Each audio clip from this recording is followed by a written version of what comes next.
The UK government has revealed plans to rate outsourcers on social value, require them to publish KPIs and meet higher cybersecurity standards to tackle the fallout caused by the collapse of Carillion.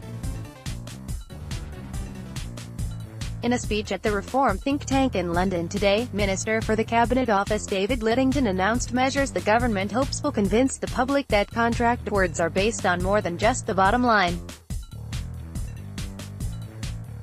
This includes extending the requirements set out in the Social Value Act on outsourcers, a move ministers claim will level the playing field for cooperatives, mutuals and social enterprises. We will extend the requirements of the Social Value Act in central government to ensure all major procurements explicitly evaluate social value where appropriate, rather than just consider it, Lidington said. By doing so, we will ensure that contracts are awarded on the basis of more than just value for money, but a company's values too, so that their actions in society are rightly recognized and rewarded.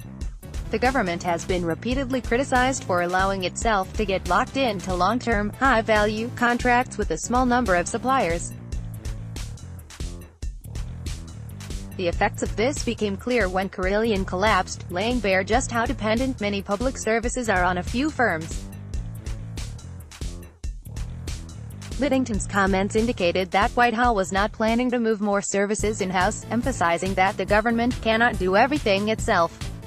There are many clear benefits of outsourcing, he added, such as benefiting from the economies of scale provided by contractors and giving the government access to specialist skills.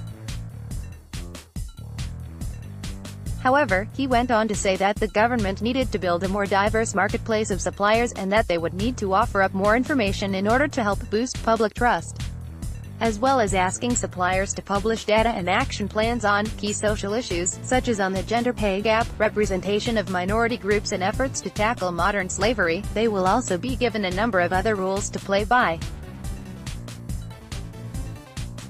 This includes higher standards for cybersecurity, prompted by the WannaCry attack that almost crippled the NHS, and to develop living wills that allow rapid contingency plans to be put in place if needed.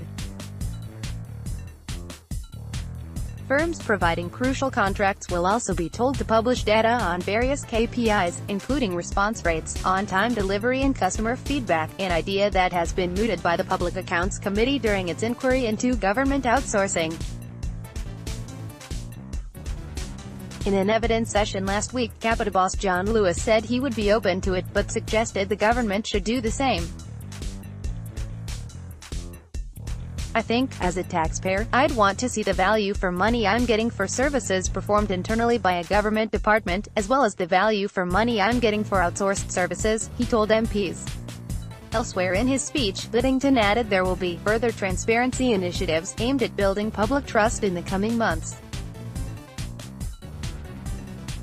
One such idea pushed by those outside government is to extend the Freedom of Information Act so that it covers contractors working on behalf of public authorities. At the moment they escape the public scrutiny in-house projects could be given.